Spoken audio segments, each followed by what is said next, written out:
أعوذ بالله من الشيطان الرجيم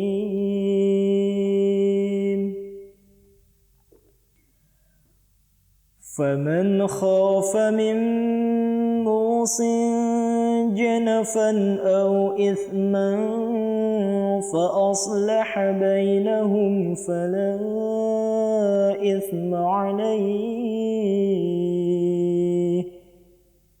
إن الله غفور رحيم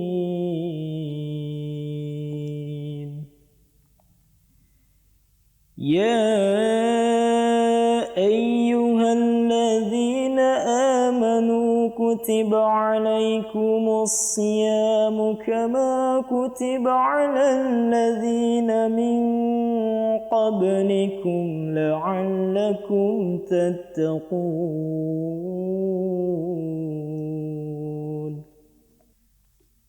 Artinya, aku berlindung kepada Allah dari godaan setan yang terkutuk.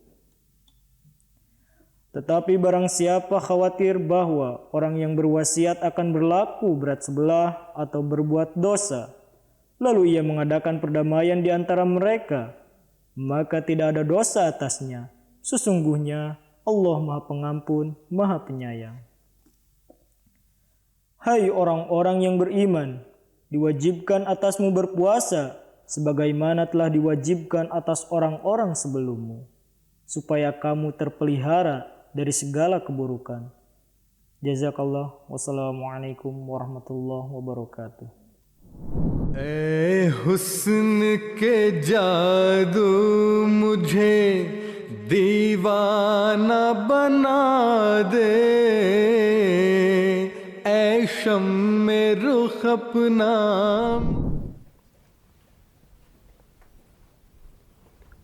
Lagi apa, Pi? Serius banget. Ini Papi lagi menghitung berapa hari Papi kemarin batal puasa karena sakit. Kok dihitung? Kan puasanya udah lewat. Nah, karena Papi harus menghitungnya. Setelah bulan puasa selesai, Papi akan mengganti puasa Papi karena sakit itu. Hah? Diganti? Emang bisa ya puasa diganti, Pi? Iya, bisa. Kita bisa mengganti puasa kita yang batal kemarin karena sakit dengan puasa lain setelah bulan puasa selesai.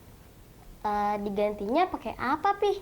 Mengganti puasa itu bisa juga dengan puasa dan atau juga dengan membayar fidyah. Oh, gitu ya, Pi? Iya. Kakak pengen tahu nggak bagaimana sih hukum mengenai mengganti puasa dengan lebih jelas lagi? Mau, Pi? Kita saksikan yuk video dari Pamobalik. Yuk simak videonya.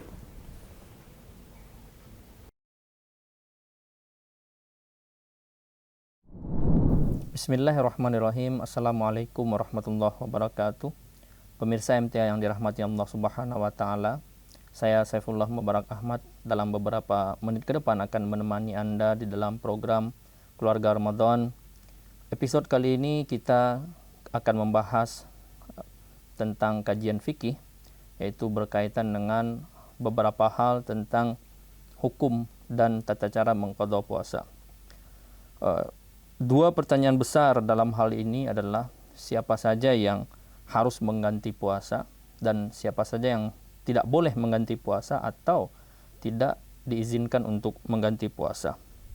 Nah, berkaitan dengan mengqadha puasa ini, petunjuk umumnya secara jelas kita dapatkan dari Al-Qur'anul Karim. Yani Allah Subhanahu wa taala dalam surah Al-Baqarah berfirman, "A'udzubillahi minasyaitonirrajim.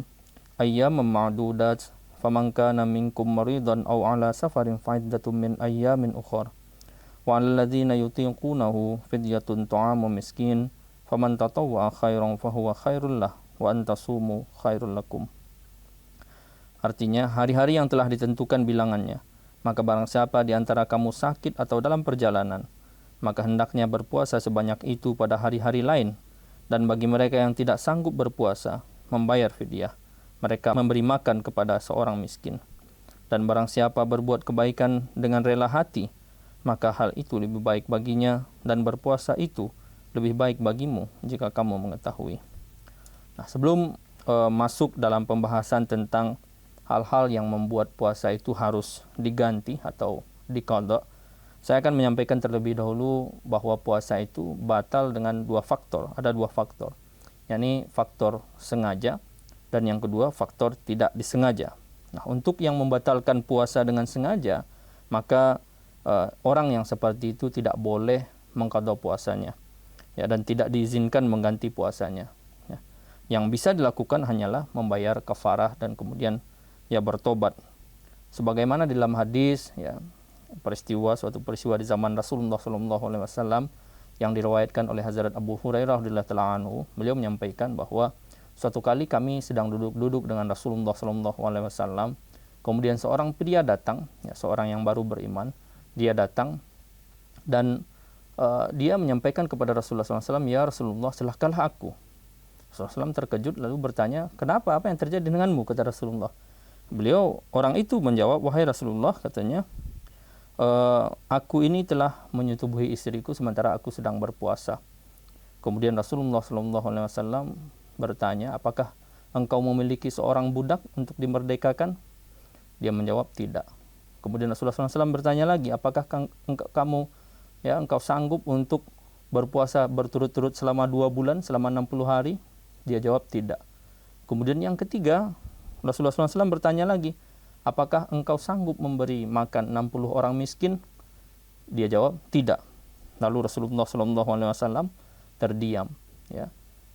Di dalam momen terdiam itu, seorang sahabat datang membawa hadiah, ya, kurma kepada Rasulullah SAW, semangkuk kurma kepada Rasulullah SAW.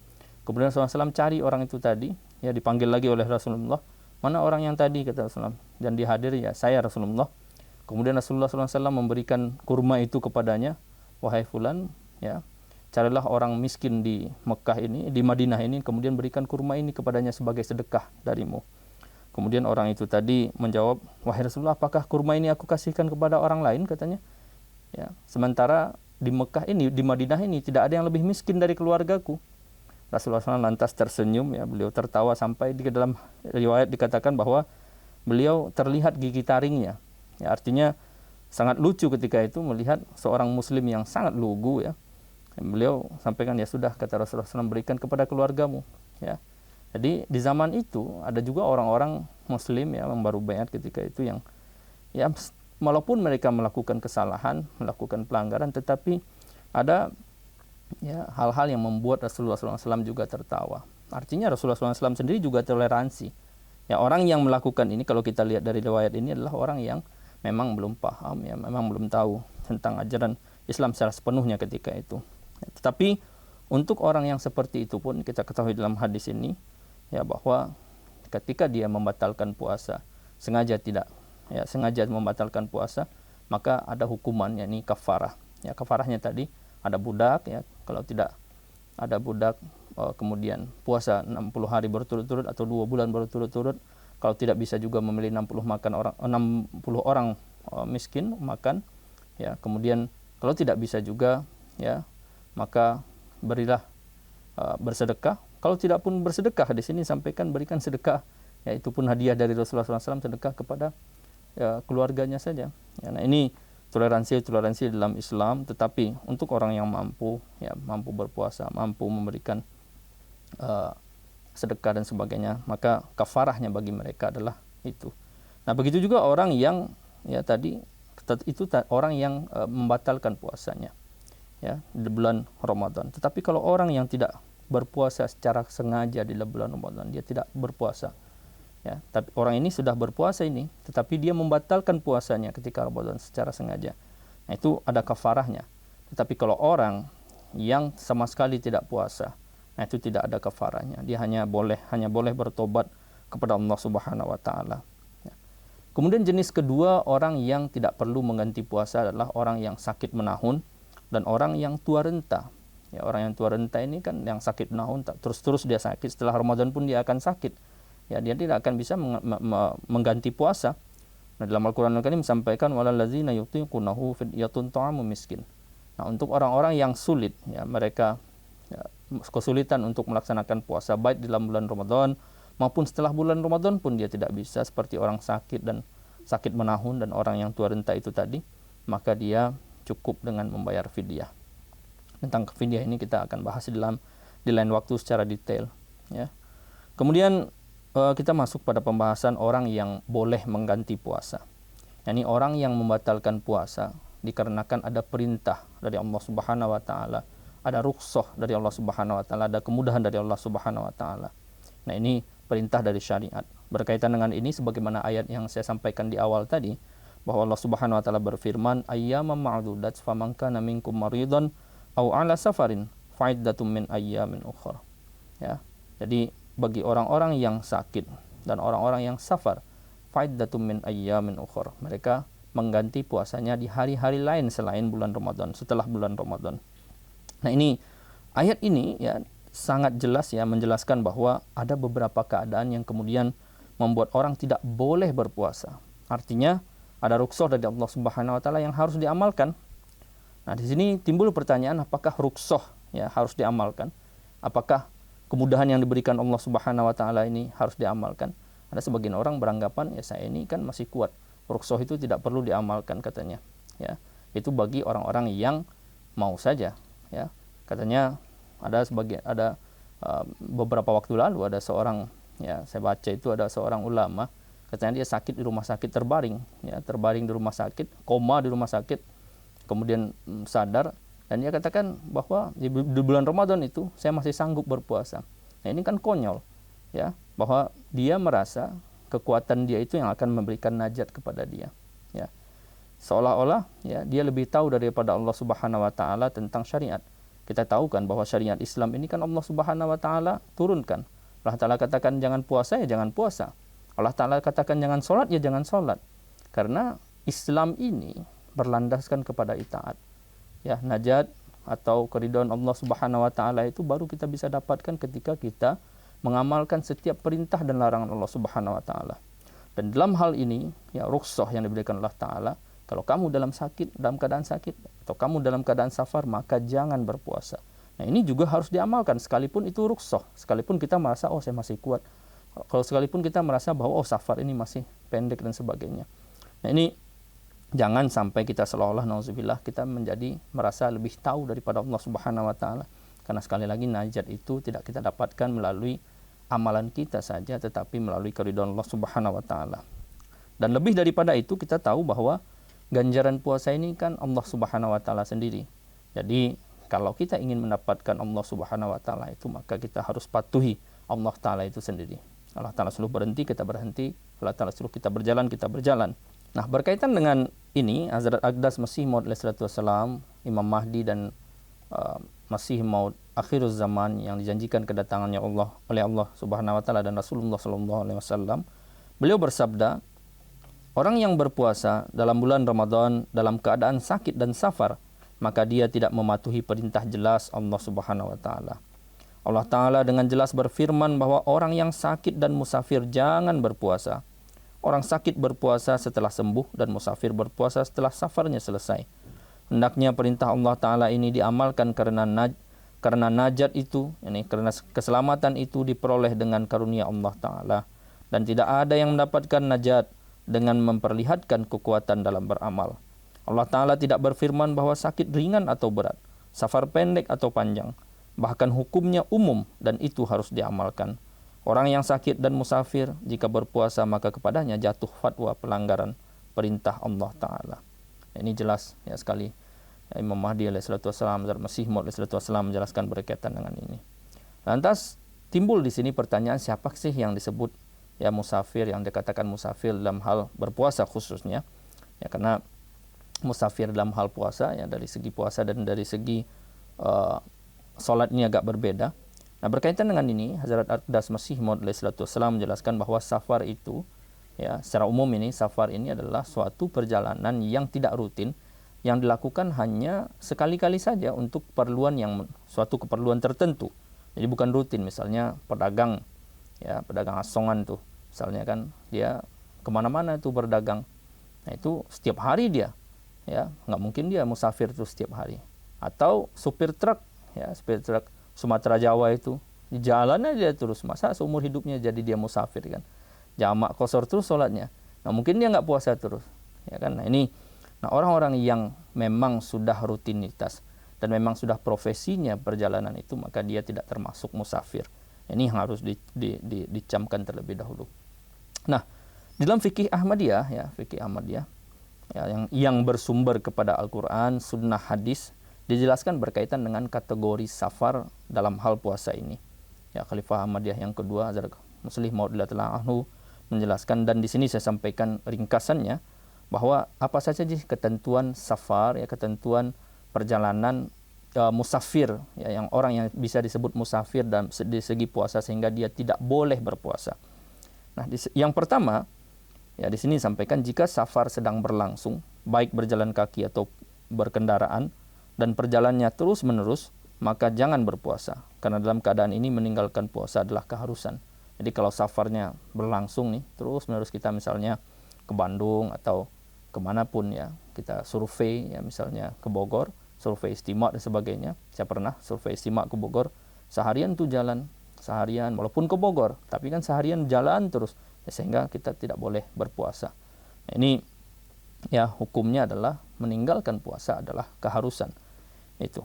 Kemudian yang kedua, jika dalam safar berhenti menginap di suatu tempat dan ada kemudahan, maka bisa puasa. Yani berpuasa maupun tidak berpuasa diizinkan. Itu pun kalau seharian tinggal di situ. Jadi kalau kita tinggal, ya, melakukan safar, kemudian menginap di suatu tempat dan kita berhenti di situ, ya, asalkan kita berhenti 1 hari penuh, ya, sampai berbuka lagi, maka di situ diizinkan puasa juga diizinkan, tidak berpuasa juga diizinkan.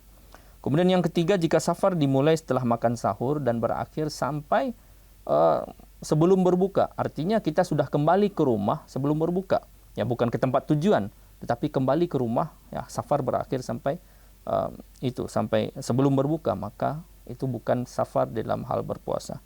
Jadi kita boleh berpuasa di sini, ya, ini boleh berpuasa, bukan harus berpuasa. Kalaupun, ya, ada hal-hal tertentu di perjalanan, maka kita boleh membatalkan puasa.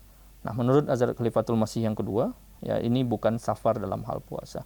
Jadi kalau kita keluar dari rumah setelah sahur dan kita membayangkan atau kita mengira bahwa nanti kita akan kembali ke rumah ini sebelum matahari terbenam, ya, atau sebelum berbuka, maka itu kita boleh berpuasa. Kemudian yang keempat, jika kita tinggal 15 hari atau lebih di suatu tempat dan ada kemudahan untuk sahur di sana, maka kita berpuasa. Karena kalau 15 hari lebih itu, ya, kita bukan musafir lagi. Kemudian yang selanjutnya adalah orang yang harus mengganti puasa adalah orang yang sakit. Ya, di sini dalam ayat tadi, ayyamam ma'dudat faman kana minkum maridun, ya. Yang sakitnya kemudian sudah dibahas ini, yang safarnya di awal tadi.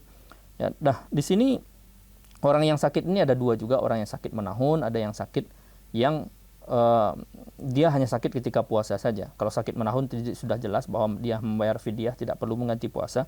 Tetapi kalau orang yang sakitnya, ya, hanya di bulan puasa saja, maka dia harus mengganti puasanya setelah bulan Ramadan, ya. Nah, bagaimana kita kemudian mengetahui kriteria orang sakit ini? Nah, kalau orang, ya, ada menderita suatu penyakit tertentu, kalau dia dengan berpuasa akan menambah parah penyakitnya, maka orang seperti itu, ya, boleh tidak berpuasa atau jangan berpuasa. Kalau dia dengan berpuasa ini, ya, misalnya orang sakit gula, ya, sakit gula itu ada dua macam juga. Ada sakit gula yang harus makan dengan waktu-waktu tertentu, tapi ada sakit gula yang kalau dia tidak makan sama sekali, dia justru lebih bagus, ya. Nah, orang seperti itu harus konsultasi ke dokter. Bisa jadi sakit gulanya yang kalau berpuasa lebih baik itu. Saya pernah menemui orang seperti itu, bahwa dia tanyakan ke dokter, ya, dan justru dengan berpuasa dia jadi lebih baik. Nah, maka dalam hal seperti itu dia tidak termasuk orang yang sakit dalam hal puasa.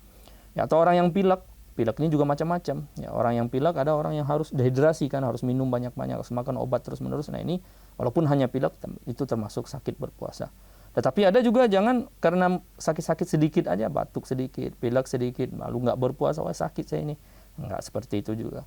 Kalau harus mengharuskan meminum obat, maka baru boleh tidak berpuasa. Nah, ini jenis-jenis sakit tadi. Singkat saja, ada pertanyaan lanjutan di sini bahwa hukum mengqadha puasa dan sampai kapan batas waktunya. Ya, sampai kapan batas mengqadha puasa ini. Pada umumnya kalau kita lihat di riwayat para sahabat yang mengqadha puasa ini setahun penuh. Ya, para sahabat dulu, khususnya istri-istri Rasulullah SAW, diriwayatkan oleh Hazrat Aisyah, beliau berpuasa, mengqadha puasa di bulan Rajab. Ya, di bulan Rajab ini sebelum bulan Ramadan. Ya. Nah, di situ mereka berpuasa mengganti puasanya. Jadi ada waktu 1 tahun penuh untuk mengganti puasa. Lalu bagaimana orang yang puasanya kemudian dia tidak bisa mengganti dalam 1 tahun itu, terlupa dan sebagainya? Maka kalau seperti itu masih boleh mengganti puasa, tetapi ini tidak dianjurkan. Ya, dan jangan sampai juga kemudian sengaja-sengaja tidak mengganti puasa dalam 1 tahun ini, kemudian sudah lewat tahunnya baru mengganti puasa, ini juga tidak boleh. Kecuali kalau misalnya tadi lupa atau tidak sengaja, maka baru boleh, ya silahkan. Tidak ada larangannya, tidak dipersilahkan juga, tetapi tidak ada larangannya untuk kemudian mengganti setelah bulan Ramadan berikutnya. Nah ini. Nah, ada pertanyaan lagi, apakah ya niat puasa nafal dan dengan niat puasa wajib ini harus boleh digabungkan? Kan kalau kita mengganti puasa, apakah yang mana yang lebih dahulukan dulu? Tidak ada yang harus didahulukan, ya. Mengganti puasa wajib ini boleh kapan saja dalam 1 tahun itu. Di masa-masa itu boleh, masih bisa puasa Senin Kamis, puasa Syawal dan sebagainya. Berkaitan dengan Syawal ini nanti kita akan bahas di lain tempat, ya. Dia masih boleh kemudian melaksanakan puasa nafal, tetapi tidak boleh menggabung niat antara puasa nafal dengan puasa wajib. Ya, misalnya Senin dia puasa, niat puasa Senin juga, niat juga puasa wajib, mengqadha puasa ini nggak boleh. Karena kalau kita kiaskan kepada sholat saja, waktu sholat, ya sholat wajib dengan sholat nafal kan kita nggak bisa gabungkan itu. Nah, ini barangkali ya beberapa hal yang dikenakan waktu yang singkat. Mungkin di lain waktu kita akan lebih detail lagi membahas berkaitan dengan orang yang sakit, ya, terutama seperti ibu hamil, ya, anak, ya, orang yang ujian, buruh dan sebagainya. Mudah-mudahan Allah Subhanahu wa taala memberikan berkat dan karunia-Nya kepada kita, dan mudah-mudahan apa yang saya sampaikan ini memberikan manfaat kepada pemirsa semua, bisa menemani ibadah-ibadah pemirsa semua di bulan Ramadan ini. Semoga Allah Subhanahu wa taala memberikan taufik kepada kita untuk meraih, ya, nikmat berkat puasa ini. Demikianlah yang dapat saya sampaikan dalam pertemuan kali ini, dalam acara kita, program kita kali ini. Dan mudah-mudahan apa yang saya sampaikan ini memberi manfaat kepada pemirsa semua, bisa menemani ibadah-ibadah pemirsa semua di dalam bulan Ramadan ini, dan kita bisa meraih berkat dan karunia Allah Subhanahu wa taala di bulan Ramadan, di bulan yang penuh berkat ini. Sekian yang dapat saya sampaikan. Wabillahi taufik wal hidayah. Jazakumullah khairan jazaa. Assalamualaikum warahmatullahi wabarakatuh. Nah, jadi gimana Kak? Sekarang Kakak udah paham kan bagaimana hukum mengganti puasa? Sudah, Pi. Ya, jadi nanti Papi akan mengganti dengan puasa ganti dan atau dengan membayar fidyah. Oh, gitu, Pi. Oke, Pi. Oke.